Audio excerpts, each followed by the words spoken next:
Welcome to an exclusive skill-capped guide for BfA patch 8.3. Throughout the final season of BfA, we'll be releasing select guides from our site here on YouTube. If you're interested in seeing more new content like this every week, alongside our exclusive matchup review series in which we cover in detail exactly how to win the hardest and most popular matchups, head over to skillcap.com.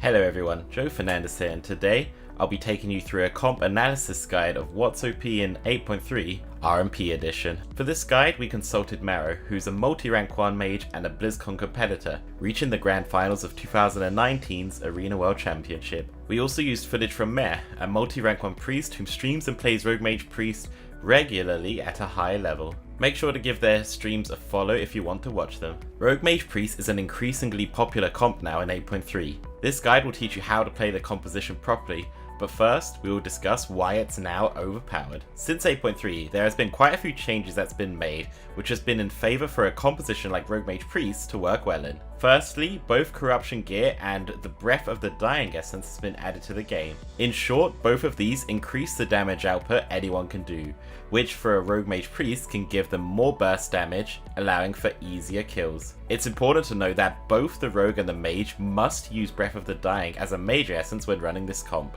This is because it gives you instant high-ranged burst damage that can deal a ton of pressure. If used above 80% or below 20%, it has a very low cooldown as well, which can be used often throughout the game to help with more kill windows. During patch 8.3, Disc's damage got a bit nerfed, however their healing increased, giving them an easier time to stay alive and keep their teammates topped, which would have been much harder before 8.3. Also, if you get good Corruption Gear, you can easily compensate for the loss of damage as well. The last big change that occurred was the fact that powerful tank trinkets got nerfed, making them no longer desirable in 8.3. This is a buff to Rogue Mage Priest, as tank trinkets made it difficult to kill most melee players, making them easier kill targets now. It also makes enemy healers have to heal more due to melee DPS not being able to use these tank trinkets. It's also worth noting that the best versions of this composition is Asa Fire Disc or Asa Frost Disc. The Sub-Fire version can work decently too, but Asa remains too good to be topped and will most likely always be better than the Subtlety version.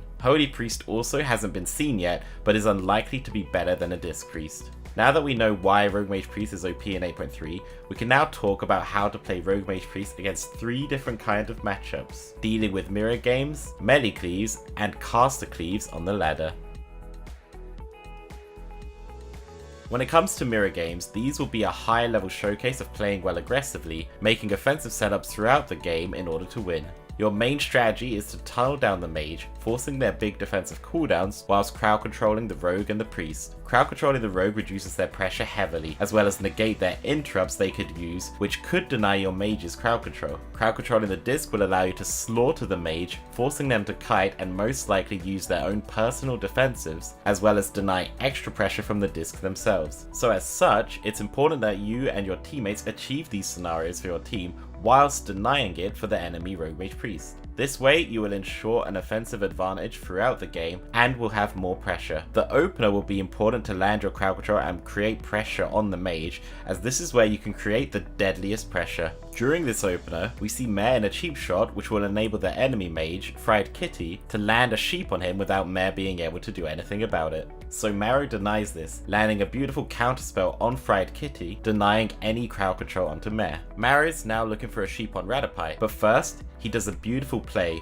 by baiting his premonition using Shimmer, pretending he's trying to land a sheep on Radapai, but instead sheeps the rogue. Since his counterspell is still on Fried Kitty, Maro has created a scenario where he can easily land a sheep on Radapai due to his excellent plays. He then pops Combustion to pressure Fried Kitty heavily, forcing out his Ice Block during the first sheep on Radapai. Maro looks for a resheep, but is denied by an interrupt from the rogue. This brings us to denying CC chains on your own healer, as this will be extremely important for you to potentially hold onto your defensive cooldowns and have a much easier time to live. Doing this effectively involves rotating interrupts and premonition to deny sheeps, and good communication between your team so you don't overlap these abilities. Here is an example where there are no interrupts ready, but Mare has his premonition ready. He also knows there are no kicks as his team have told him so when he expects the sheep to land, he premonitions it, breaking the full sheep on himself, allowing him to keep Marrow alive. You want to also keep performing offensive setups as much as possible, whilst pressuring the mage in order to reliably force those defensive cooldowns and end up killing them. During the second go, Marrow once again fakes out the premonition from Ratapai whilst Fried Kitty lands a counterspell on Meh.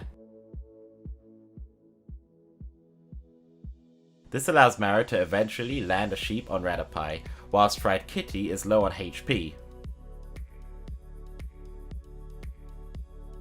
Since they have good pressure on Fried Kitty, even before the sheep landed, they can easily force out that last ice block. However, Meh missed his fear on Ratapai, but he is still able to mass dispel the ice block off, whilst Marrow lands a re-sheep onto Ratapai. Alessia kidney shots the mage, delivering the final blow in this RMP mirror, winning in rapid timing. So that's how the mirror matchup generally goes. Now we can look on how to play against caster cleave type matchups. When dealing with caster cleaves, the general strategy is usually going for the least tanky caster, whilst crowd controlling the other one, and landing crowd control chains on the enemy healer to land kills. RMPriest has the ability to take down any caster in the game, so make sure your kill target is whichever one works best within your team. This way you can lock down DPS targets, having kidney shot and kicked used on your kill target, as well as crowd control on the healer and the other DPS to reduce their pressure. As we know, a RMPriest opener is always going to be important to generate initial pressure. Here we see Alessia set up triple crowd control with a sap on the priest and cheap shots on the shaman plus the warlock. This allows Marrow to get a follow-up sheep cleanly.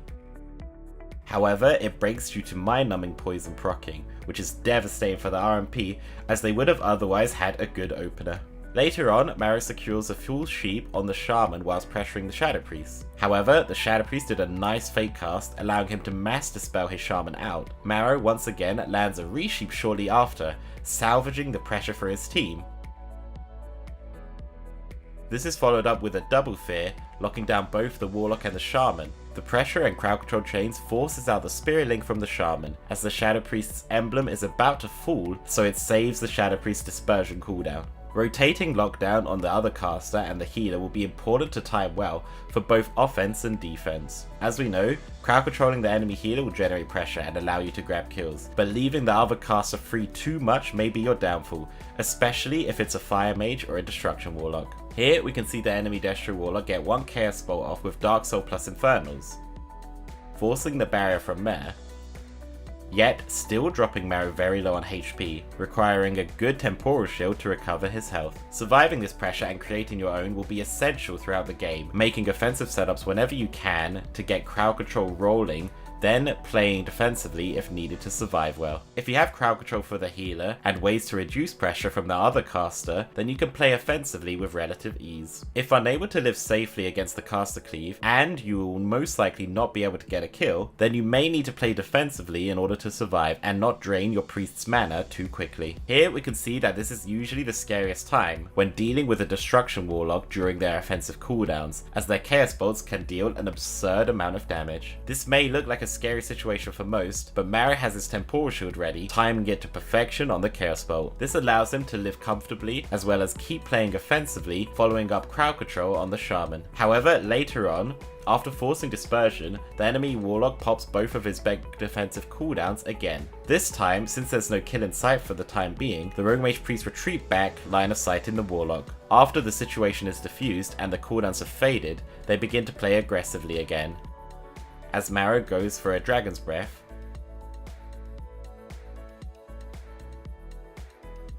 into a triple Ring of Frost, allowing them to crush the Shadow Priest. This forces the Trinket Spirit Link from the Shaman, as the priest has no dispersion or life swap to save himself. This also means that when Alessia has his blind ready, they can easily dismantle the Shadow Priest when the diminishing returns fade on the Shaman, if he has no dispersion back. So at this point they set up for a kill, blinding the shaman whilst pressuring the Shadow Priest.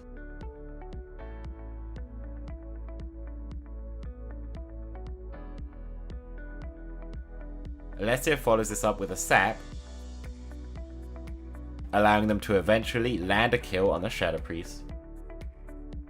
As you can see, the RMP consistently set up offensive setups on the Shadow Priest with decent chain crowd control on the healer and played defensively when they needed to in order to survive against the shadow play. So that leaves us with the last type of matchup being against melee cleaves. When it comes to fighting melee cleaves, there are two different main strategies to adopt. You can go for the squishiest DPS target with crowd control chains on the healer, or you can tunnel down the healer whilst crowd controlling both DPS to reduce as much pressure as possible. Choosing these strategies will depend on the different types of melee cleaves combinations you can meet. Some melee, like Red Paladins or Arms Warriors, could be easier to tunnel in comparison to the likes of Death Knights and Windwalker Monks. The important thing is that most of the time, both strategies can work, and you can change it up depending on how the game is going. The only time going on DPS could be quite dire is against Frost DKs, which means tunneling the healer is usually better against any Frost DK melee composition. These games can range from being extremely fast to getting quite damp depending on how well they can survive, as well as how good your offensive goes are. Here they make an offensive go onto Lontar whilst Mare lands a double fear on the DPS. They pop Dark Archangel and with a late combustion in order to burst down Lontar whilst he sits the kidney shot.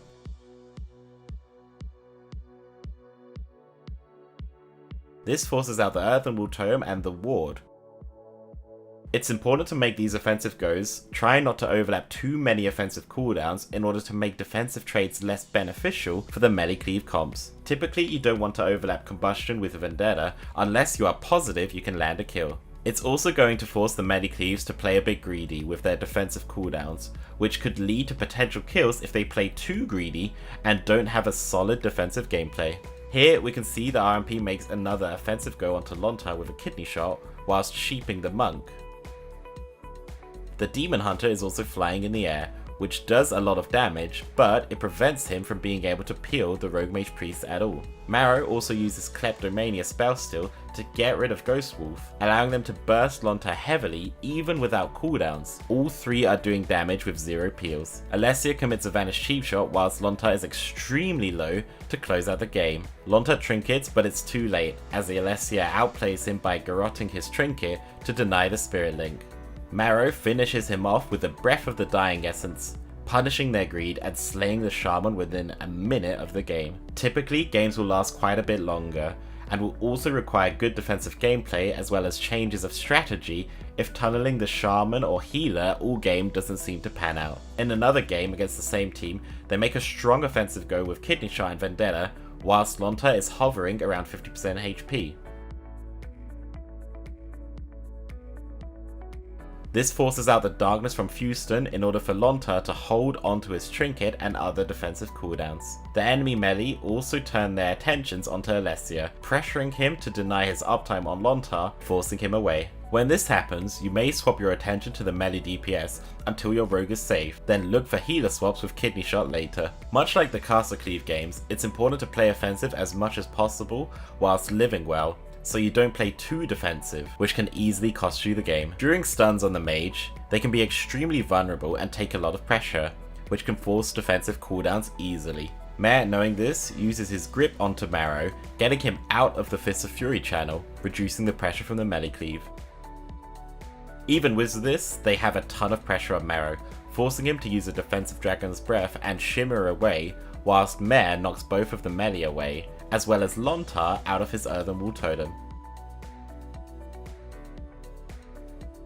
So they can still play aggressively, with Alessia landing a kidney shot onto Lontar, although Marrow is struggling to connect with what he can, not getting too much pressure off himself. They still force the Astral Shift though, with this Dark Archangel attempt, thanks to Mare knocking Lontar out of his Earthenwall Totem. Keeping up with these offensive plays as often as possible with good pressure should eventually lead to finding an offensive setup on the melee cleaves without a good answer from them to deal with. To do this effectively, you'll want to track the important defensive cooldowns from the enemy team that can deter your pressure, forcing them with good setups and finding setups where they lack good defensive cooldowns in order to win. For example, against this composition, these are the extremely strong defensive cooldowns that can make them live your offensive setups, using as little as one or multiple of them in order to survive. Note that there's a difference between these cooldowns, some being beneficial for the entire team, whilst some are only good for survivability on themselves. This means that without their self-defensive cooldowns and trinkets,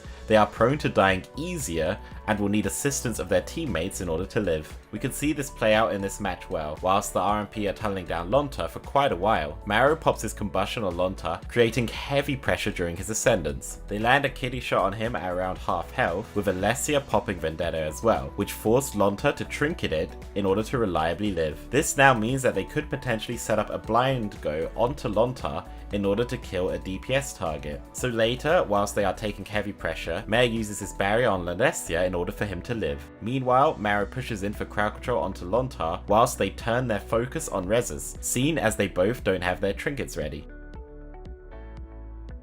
Maro secures a full sheep onto Lonta, forcing out the touch of karma from Rezzes, which is overlapped with the reverse magic from Houston. Even though this overlap seems small, due to the defensive cooldowns being forced, the next heavy crowd control chain onto Lonta, provided they can shut down Rezzes and crowd control Houston, will mean that Rezzes can be taken down. This is exactly what happens, as Alessia blinds the Shaman, with a kidney onto Rezzes and a sheep onto Houston, denying the darkness from being used and creating the 1v3 situation. This allows him to crush Rezzes during the blind, although he just about stays alive due to darkness.